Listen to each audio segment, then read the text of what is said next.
What's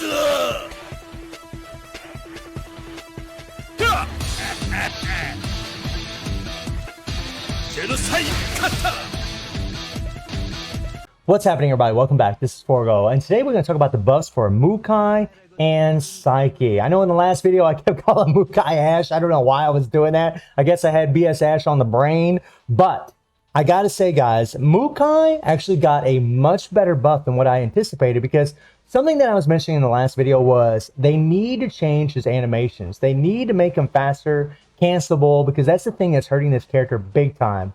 And, well, I got some good news for you guys as far as Mukai is concerned. Psyche actually was a little bit of a disappointment when it comes to these buffs. I think it's going to be more so definitely for PvP when it comes to this character. And in all honesty, we're at a point in this game when it comes to these regular Fest version characters that PvP is really where they're going to shine, especially in Championship, because most players aren't going to use these characters for the game modes in the game, the PvE game modes in the game, because we have all our collaboration, our BS, our SS. I mean, even if you have just, a couple SS, couple BS, you're pretty much going to be destroying most content in the game. So that's kind of the point where we're at, and that's probably why they focus more on PvP. But I got to tell you guys, there's some pretty massive differences, especially for Mukai. Oh my God, in PvE anyways. But so when we go into Dungeon and Trials here, whenever I did this run before, I practiced this last night, and Psyche, with the current build that I have, it really doesn't matter what I have on the build, because it's exactly the same as what I did the last run. But we have max capsules, and we just run the Shizuru set on him, right? And he doesn't have any imprint stones, okay? Whenever I ran that character last night, I was able to get 3,700,000. That's all I could get. That's how much damage he did in one full awakened rotation. And whoops, and Mukai here, he has no imprint stones. I got an Akane set on him, right? He's fully max, well, almost fully max capsule except for the HP. I was able to get 4,770,000 in one rotation. So I'll show you guys what Psyche does first, so you can see the damage difference as far as, what they did for the character. And Psyche, now he has an extra attack buff, I believe on his third skill, by 28%. And they added extra 2 seconds of darkness on his first skill. So we'll bring in Psyche first, right? And we'll see what he does. Remember, I was able to get 3,700,000 in one full awakened rotation along with the 3 PG at the end. All right, here we go. I wish they would have made that third skill a little bit faster as far as canceling. You can see that I'm tapping it quite a bit before it kicks in. You can't cancel out of the second skill as fast as what you'd really like to. All right. Now his buffs, like as far as PvE, don't really seem too significant. We'll take a look at the damage here. We'll let that darkness fade. And we got 4,700,000, right? 4,700,000 versus 3,700,000. So they gave him about like what, a 20-25% improvement on his damage, which is about the equivalent of the increased attack by 28%. So that's really the only, as far as PvE is concerned, he didn't really get much of a buff. He's really not, I mean, it's a decent buff, but it's not really, you really would like to see a larger buff. I mean, when we got buffs for other characters, and I know these are going to be BS characters like the Nest versions, the increased active skill damage by 50% whenever a Nest fighter is on the team, like say for someone like BS 0, we saw a huge improvement, right? But with Psyche here, you're not really seeing a big improvement as far as PvE. Again, I feel he's going to be more, his buffs are going to be more suited for PvP. But Mukai is a totally different story. Mukai got 4,770,000 in one full awakened rotation. And I want you guys to watch like how fast I can cancel his skills now. This is actually pretty sick what they've done for this character. They changed his animations. Watch how fast I can actually cancel these skills faster than what I could before. Here we go. Look at how fast he went into his third skill from the second, right? And look at how fast he's canceling out of his first skill. Look at this. This is insane. And what this is allowing him to do is actually use a lot more skills in one full awakened rotation, right? And we were able to get 4,770,000 when I was testing him last night, before these buffs, and now with the buffs, we'll let that darkness fade, all right? With these buffs, he got 8 million. 8 million, guys. He's doing about double the damage. which is a substantial buff PVE wise. That is a huge buff because now you can actually cancel skills. You can run through his skills faster, which allows him to do more skills in his fully awakened rotation.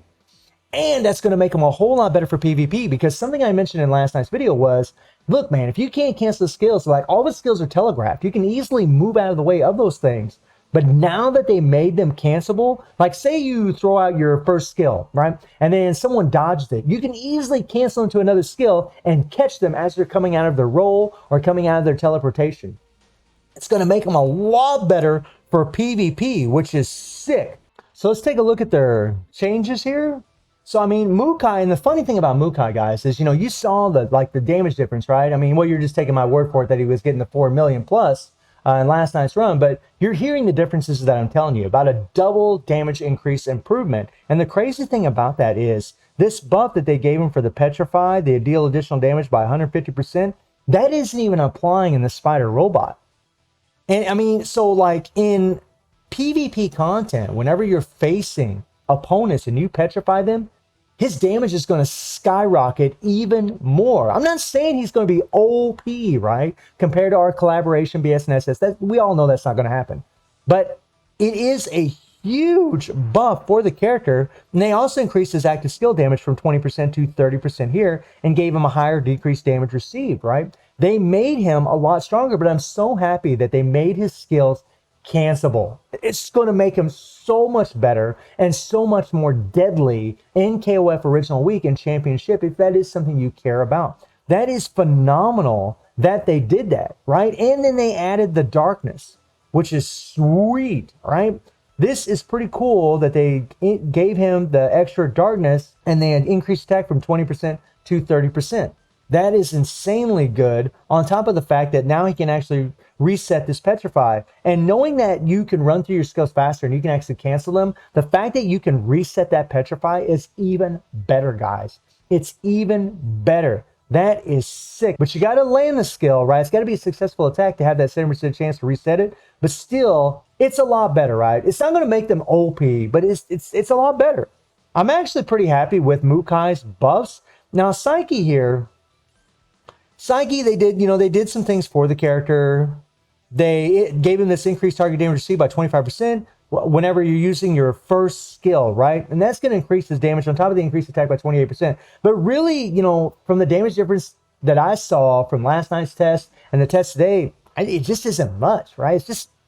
It's not much, man. You know, 20% improvement, it's good, but it's nothing like what you saw with Mukai. And Mukai wasn't even getting that increased additional attack on a petrified target. However, with a petrified target, it's got to be a regular opponent. You know, Spider Robot, Guild Raid, it's not going to apply in those things. Immortal Dungeons, it's not going to apply there. So that is also something to keep in mind. But they did give a higher decreased damage received to Psyche, you know, from 35% to 50%. And now he can gain Hyper Armor instead of Super Armor whenever a dot effect is applied to him. And they added Darkness and Starlight to that, which is going to make him a whole lot deadlier and increase his survivability even more. So like for PvP, Psyche's going to be tremendously better. Not to mention he's got fear now, right? Think about it. In KOF Original Week, who's going to counter fear? No one. No one's going to counter fear in KOF Original Week. Now, I know that's not a big gauge to go by, but it is something to think about. He will be much, much stronger because of that, right? And the fact that now he can actually decrease the target's power by 1.8% instead of 0.6% as what it was before. That's, I mean, guys, like he's going to gain power a whole lot faster. He's got a 3PG. He's going to be a lot better for PvP. That's just the truth of it. He's just going to be a whole lot stronger for PvP, which is great. But PvE-wise, really don't see much of a difference at all in his damage. But he will have better survivability. He will be better for, you know, Immortal Nyx, you know, because he's going to have better survivability. He's going to be able to apply more darkness throughout Immortal Dungeons. So, I mean, it's good. But really, like, PvE-wise, Psyche is going to help out a brand new player a little bit. Mukai is way better. Oh, my God. Now, I want to talk about something here that's in the shop, and that's for this buff celebration here. So, they got these little packs in here where you can spend 2,500 rubies to get Psyche and then get souls for him to level him up, right? Now, this is only going to be really good for a player that's maybe brand new, but I would still tell you not to do this.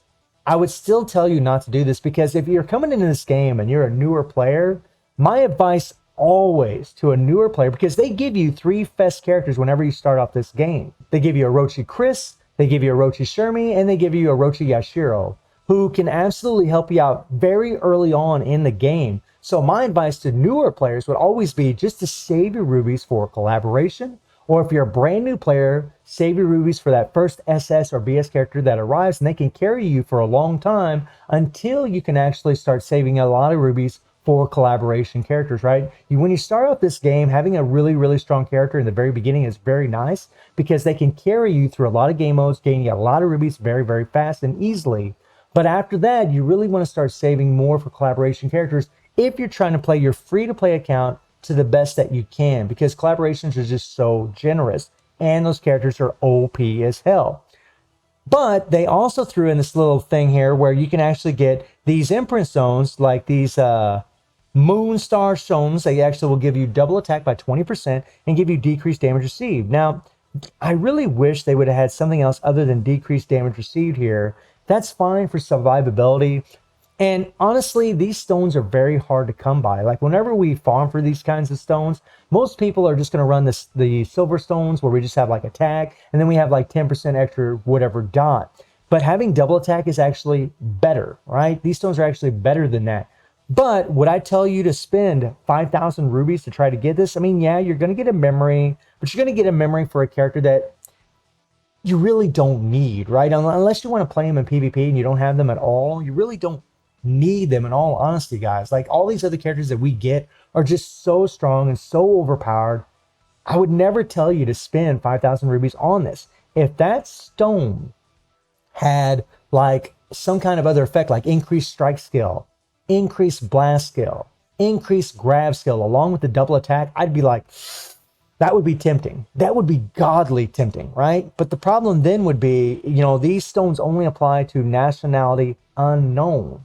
And there's only certain characters that have that tag. And Mukai's got the same stone, right? It's going to be the moon stone. It's the same thing, decreased damage received, right? I would never tell you guys to spend your rubies on this. I think it's a bad idea. Do not spend your rubies on this. Do not do it. You get free pulls every day, and there's really no characters in the United banner that you really want to go for. Even as a newer player, I would still give you the advice to just save for collaboration characters. Start off the game, try to get your first SS or BS character to carry you through the game. And for us veterans, we already have these characters leveled up, and we don't need any of these summon tokens. And as far as nationality unknown, I mean, you can come in here and you can check and see who all the nationality unknown characters are that the stones will apply to, right? So, I mean, if you're looking to spend rubies on one of those stones, these are the characters it's going to apply to. It's going to apply to the Guilty Gear characters, which is it's pretty OP, guys. I mean, honestly, getting double attack for them is really, really OP. It's going to apply to Ash. It's going to apply to Ignatz. It's going to apply to Rugal. It's going to apply to BS Orochi and all these characters in here, but I would still tell you not to do it. The thing is, guys, you're just better off spending your rubies on the collaboration BS and SS banners, in my humble opinion. Right? Yeah, you're going to get this stone, but I mean, if you have 18,000 rubies saved up, whenever one of those banners shows up, you can actually go all the way to pity, get the character, and pretty much, well, I mean, if you get them awakened one time, so you're going to have to get the character and get a memory for them, you can get a free imprint stone for that character when it regards collaboration, BS, and SS, right? And more than likely, that stone's going to be just as powerful as this nationality unknown stone will be. But the one difference is the nationality unknown stone will apply to all of these characters, right? Whereas SS and BS and collaboration stones only apply to those specific characters, right? A BS stone only applies to BS character. An SS stone only applies to an SS character. But I would never recommend doing it. I just think it's a bad idea to spend your rubies on those things. I think you're better off just saving your rubies for banners that you either want to pull in or just saving for collaborations. But so far, I am really, really happy with Mukai, man. These buffs are really quite nice. I'm so glad that we can cancel his skills. It's going to make him so much better for PvE and PvP. And really for Psyche, I'm not really that pleased with his buffs. I mean, if you're going to be PvP oriented and you're looking forward to playing KOF Original Week, then you're probably going to be really, really happy with this buff. For PvE, probably not so much. So let me know what you guys think about these buffs and those deals in the shop. And I do stream on Twitch at 9 p.m. GMT+7 time. The link is in the description below. And I hope you enjoyed the video. Thank you for watching. Y'all take care and have a good one. See ya.